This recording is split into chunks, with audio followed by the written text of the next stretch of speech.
back to my channel. I'm Rachel, the owner and creator here at the Eclectic Cottage in Spokane, Washington. Today's Friday, and for today I have a little bit of a special treat for you guys. I have a thrift flip, but all of my items were made over using the brand new Maker's Box by Sonnet's Garden Blooms. It had some great products in it, and I got to use quite a few of them on my projects for today. I can't wait to show them to you, so without further ado, let's get to today's projects. So I pulled these things out of my stash, and I'm going to be using the items in Sonnet's Maker's Box to give them all a beautiful new look. I went ahead and started with a set of pillar holders. Now these aren't a matching set, but I figured if I painted them both exactly the same, it would at least tie them together and make them look like a set. So I started by giving them a solid base coat of Rustoleum's 2X matte black spray paint, just going over them with one good coat. For these, I'm going to be using the sample of Sweet Pickins milk paint that Sonnet included in her box called In a Pickle, which is a really pretty green. And I am going to be giving these a crackle finish. And how you do that is you use the spray paint as your base coat, and then before the spray paint is completely dry, so while it's still just a little bit tacky, you go ahead and paint it with the milk paint, and that will help make a crackle finish. To speed up the process between coats, I'm grabbing my hair dryer and just giving these a good blow dry so that it heats up that paint and gets that process done quickly. Now, if you've never used milk paint before, it is a powder form of paint that you add water to. And in this case, I left out the other component, which is called Extra Bond. Extra Bond is just like it sounds. It's a bonding agent that you can add to the milk paint to keep it from crackling or chipping on your piece of furniture if you don't want that look. In this case, I obviously wanted a crackle finish, so I left it out, and I did end up with a little bit of chipping that you'll see a little bit later on. Once I've got my second coat on and dried it just a little bit, I set it aside and moved on to the second pillar holder. Did the same procedure with this one. I did end up going over both pillar holders with a third coat of paint just to make sure I had really good coverage before moving on.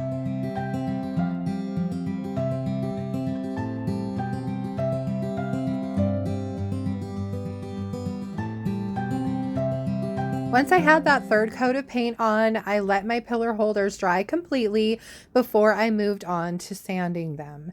For this, I'm just using a 220 grit sandpaper and going over them by hand and just knocking any chips off and making sure that all of the surfaces of my candle holders are completely smooth.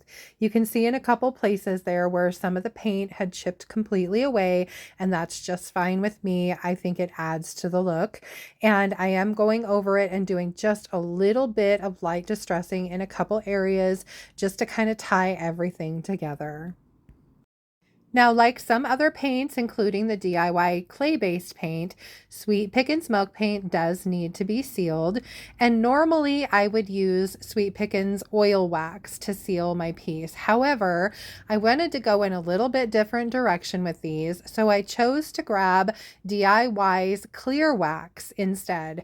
So I'm just brushing that on with a soft bristle brush in a thin, even coat all over each of the pillar holders. And then I'm taking a dry shop towel and wiping off the excess. Then it's on to the fun part. I grabbed a little bit of DIY's black wax and a brush that has kind of a pointy tip on it, and I'm picking up just a little bit of that black wax and applying it anywhere I wanted to add a little bit of shadow. Once I get the wax applied, I use the brush to just kind of spread it in a nice thin layer. I don't want to overtake the entire piece with the black wax. I just want to add a little hint of shadow here and there.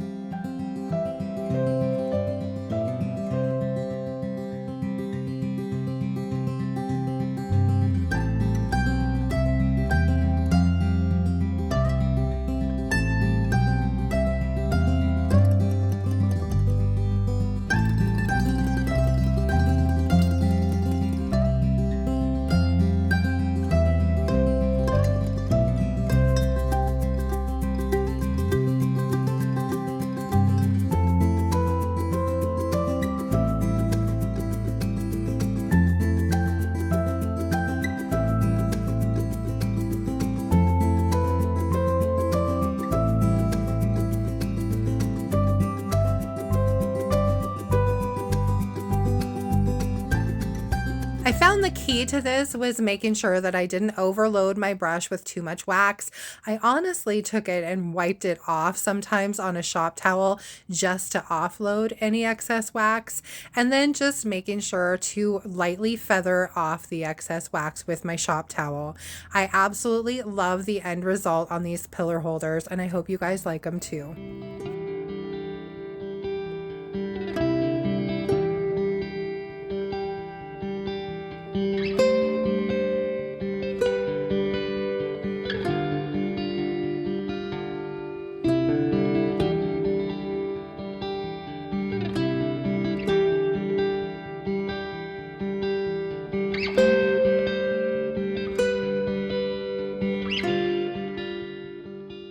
My second project is this plain and boring wood frame.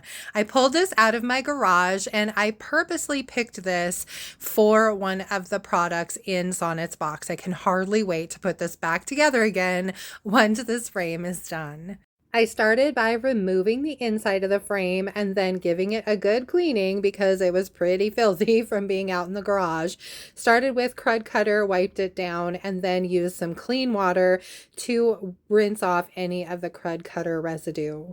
Now, you guys, I don't know what my problem was with this video, but there were a couple points in which I forgot to hit record. So to get you caught up, I am using the sample of Kissing Booth by DIY Paint that was included in the maker's box. This is the second coat that I'm going over this frame with, and as you can see, it's this really pretty magenta pink. It's just a gorgeous, very rich color. Not one that I would normally pick, honestly, but still a beautiful color. The third coat, I did mist the frame with just a little bit of water to make sure that it was nice and even and there weren't a lot of brush strokes in my paint. Once I was finished with the third coat of paint, I set my piece aside to dry, and then I went in with a damp shop towel and did a little bit of wet distressing. Wet distressing is definitely one of the benefits of using the DIY clay-based paint. You don't have to use sandpaper to distress your pieces, which is lovely because there's no mess. I also used my damp shop towel to clean up the back of the frame before I moved on to sealing it. For that, I started with a coat of DIY's clear wax. Again, I am just brushing that on with my soft bristle brush in a nice thin even layer, doing it in sections, and then as I finish a section, wiping back the excess with a dry shop towel. When you wipe your wax back, you want to make sure that you use light pressure. You definitely don't need to rub very hard. You'll end up taking your paint off with the wax if you do. Once I had it completely finished with the clear wax and I was ready to move on, I went ahead and grabbed my DIY black wax again, and I am using the same procedure here as I did with the two candle holders. I am barely dipping the tip of my pointy little brush into the wax, putting a little bit into the cracks, and then using the brush to just kind of lightly spread that wax in a nice thin layer to give a beautiful shadowy effect to this frame. Now again, I'm being very careful to keep that wax in the areas that I want the shadowy effect and not go over the entire piece with the black wax. I absolutely love the effect this gives, and I really like the black wax with this color. I think it's just a gorgeous combo. Once I finished all four sides with the black wax, I grabbed my clear wax brush. Now, if you have never used the waxes before, clear wax works as a great base for the colored waxes, and it also can act as kind of an eraser for the colored waxes.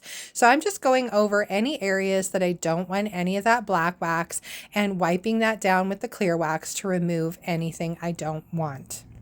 Once I was finally finished with the frame, I went ahead and grabbed the glass and gave it a good cleaning with some Windex.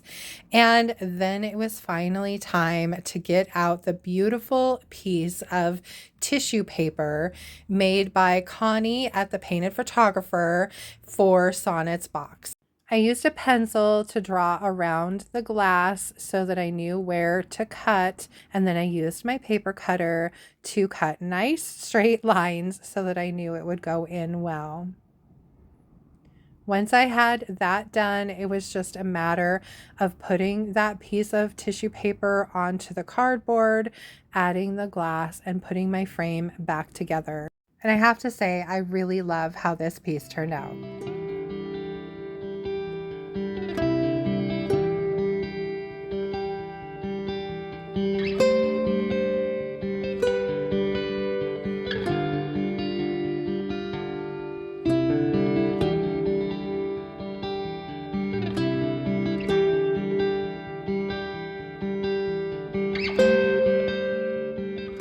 Project 3 is yet another item that has been sitting in my garage for I don't even know how long, you guys, probably at least a few years.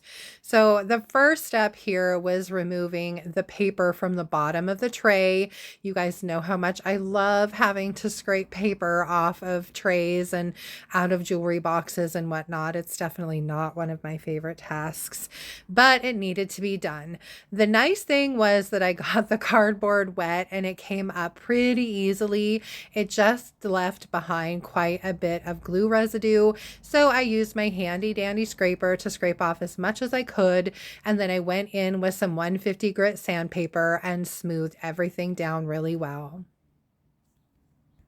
Now, this is another project that I completely forgot to hit the record button on when I started painting. But for this box, I am using the sample of Fusion mineral paint in the color cast iron that Sonnet included in the maker's box. Now, I have never used Fusion paint before, and I have to say it goes on so smooth and just beautifully. And a little bit goes a long way, it seems like. And I really like this paint. It's got a built-in sealer, so you don't need to seal it, which is awesome. And I love this color. It's not quite black. It's not really gray. It's just kind of somewhere in between. So I did go over the main part of the tray with 2 coats of that paint. And then once that was done and dry, I went over the inside of the tray with this is DIY's paint in the color White Swan. And since I'm going to be using decoupage paper on the bottom of this tray, I wanted to give it a nice, clean, crisp white background so that my image would stand out really well. I did end up going over it with 2 coats of the White Swan paint, and I also went ahead and painted the bottom of this tray with that cast iron as well. Once all the painting was completed and it was nice and dry, it was finally time to get out this gorgeous piece of decoupage paper by Recycled Treasures. This is called Bird's Masterboard, and it's exclusive only to Sonnet's box, as are all of the papers included in her box. And you guys, this is a beautiful paper. So I cut out the size that I needed after I had scored it really well with my fingernails, and then I spritzed the back of the paper with just a little bit of water. Then I laid down a little strip of liquid patina by DIY in a nice even layer, and then I laid my paper out and then began smoothing it out over the liquid patina and then using my brush to go over it with a second coat of the patina. I used the same procedure a few times to work my way across the bottom of this tray, adding another strip of the liquid patina and then smoothing the paper out over it using my brush and more liquid patina.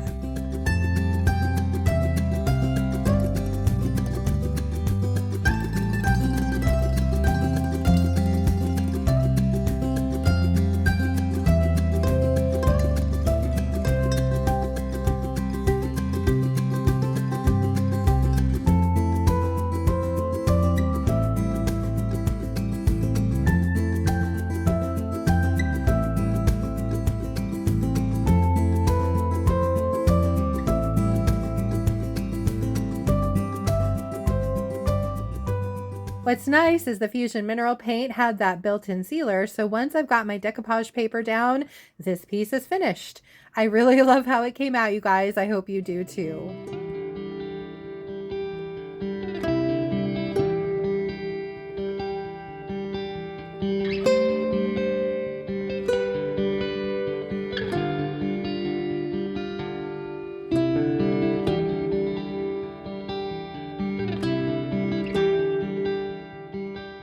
My fourth and final project is this little wooden box that I picked up on my most recent junk run. My very first thing I needed to do was remove all the hardware, so I did that with my little bitty screwdriver, and then I took this thing outside to sand some of that paint off. Now, when I first took this outside, my initial plan was to just smooth out the paint and remove the flowers from the top of the box. That, however, was much easier said than done. It turns out that whatever paint and finish that they used on this box really gummed up when you sanded it, and I ended up having to sand almost all of the paint off of the box, and it took me probably a good hour. I went through 3 pieces of 80 grit sandpaper, but I finally got the outside of the box nice and smooth and clean and ready to move on. Then I grabbed my DIY's white Swan and I went over the inside of the box with 2 good coats of that just to cover up that ugly peach color that was inside. Now, my plan for this box is to use more of that beautiful Bird's Masterboard decoupage paper on the outside of it. So I also went over most of the outside of the box with a couple coats of white Swan as well. I also needed to cover up the ugly peachy color on the inside of the lid, and I used the DIY white Swan there as well.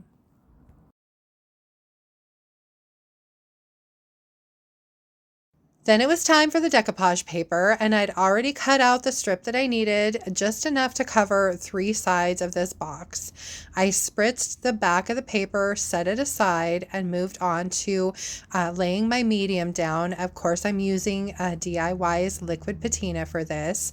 So I covered one side of the box, very carefully placed my paper over it, smoothed it out really well with my fingers, and then put another coat of liquid patina over the top of the paper, just like I did with the tray. And now I'm going to work my way across the rest of this box, laying down the liquid patina in a nice even coat first, then smoothing my paper out very carefully over it, and then adding another coat of that liquid patina to the top of the paper.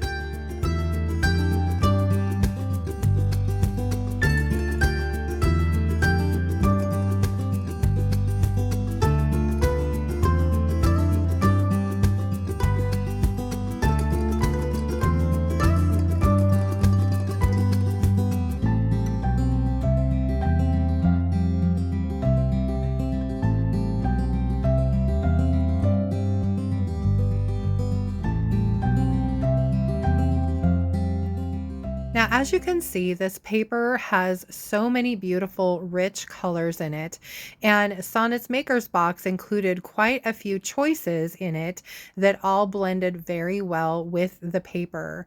I wanted to highlight as many as I possibly could, so I decided to go ahead and use the Prairie Sunset by Fusion Mineral Paint on this box. I started by using it on the lid, giving 2 good even coats to the top and the sides of the lid, and then setting it aside to dry. While it was drying, I went ahead and removed the excess decoupage paper. I grabbed a piece of 150 grit sandpaper and in a downward sweeping motion, just gently sanded all of the excess paper off of the box. I worked my way around the top and then the bottom, and then I very carefully removed the sides as well. Once that was done, I went ahead and used that same Prairie Sunset color on the back of this box and gave that 2 good even coats of the Fusion Mineral Paint as well.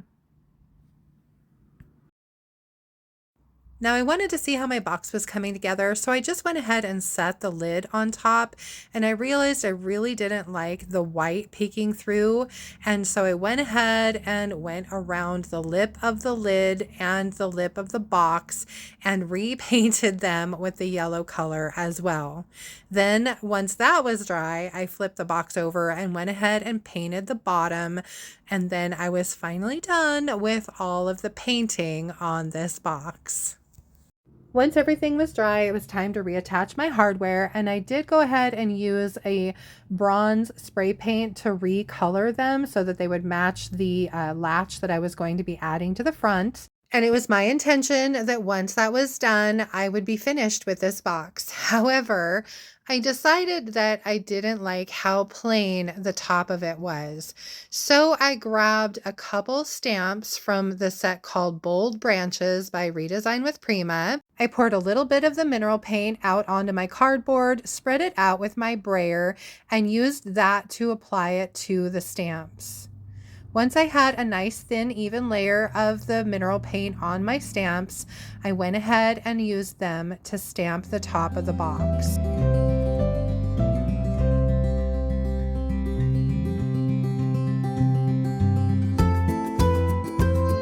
Now, in all honesty, I probably could have stopped once I had put the stamps on the top of the box. However, I decided I wanted to add a little something more, and I just happened to have this casting that I created a few weeks ago sitting on my counter, so I decided to go ahead and add it to the top of the box. I painted it yellow to match and then added a little bit of Type Bond Quick and Thick to the back, centered it on the top of the box, pressed it into place, and set it aside to dry.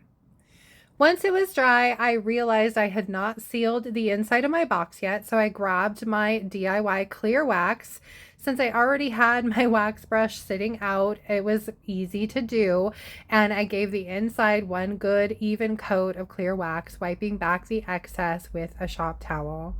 Now, since I was already doing that, I went ahead and went over the top of the box as well. Now, I knew this wasn't a necessary step as the Fusion Mineral Paint already has a built-in sealer, but I wanted to add a little bit of the clear wax because I also wanted to go over it with a little black wax, and I really didn't want the black wax to be too overwhelming. So I grabbed that same small brush and put a little bit of the DIY black wax on the casting to really help make the detail in it shine. And then I went around the edges of the casting with a little bit more of the black wax to add a little bit of shadow. I also kind of dry brushed a touch of the black wax over the rest of the yellow paint just to tie it in with the lid and tone it down a little bit. Now, you guys, it was probably good enough at this point, but the top of this casting has a hole in it specifically for a knob, and I just so happen to have some knobs. So I decided to go ahead and add one to the top of this box. It might be complete overkill. You guys tell me what you think in the comments below, but I went ahead and drilled a hole and added this beautiful glass knob to the top of this box. I think this was the perfect finishing touch, and I really love how this little box came out.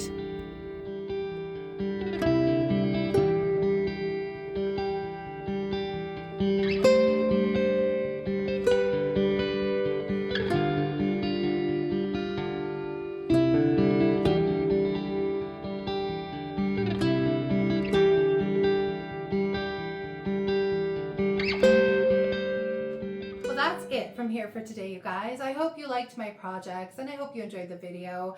I know I had a lot of fun getting to create with Sonnet's Maker's Box and use some of the beautiful products that she's curated for it.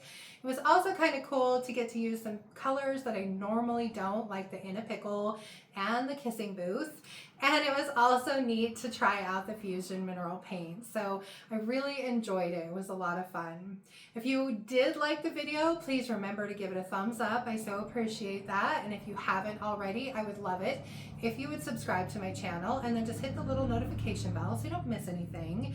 And then don't forget to drop a comment below and let me know what of the projects your favorite was and if you had a favorite product from Sonnet's Maker's Box. And also, just a quick reminder, any of the paint products you saw me use today, besides the Fusion Mineral Paint, can be purchased through me at my website, and that's www.theeclecticcottagespokane.com. I carry the DIY paint, the Sweet Pickins milk paint, as well as Recycled Treasures decoupage papers and Redesign with Prima, so go check those out. And let's see, for Tuesday's video, I was really hoping to get the dresser done. I don't know if that's going to happen happen still, you guys. Life just keeps throwing obstacles in my way. But if nothing else, I am going out on a junk run on Sunday, so it could very well be a thrift haul on Tuesday. So I hope you'll join me either way for that. Until then, I hope you have a fantastic weekend. Thank you so much for being here, and I will see you back here on Tuesday. Bye.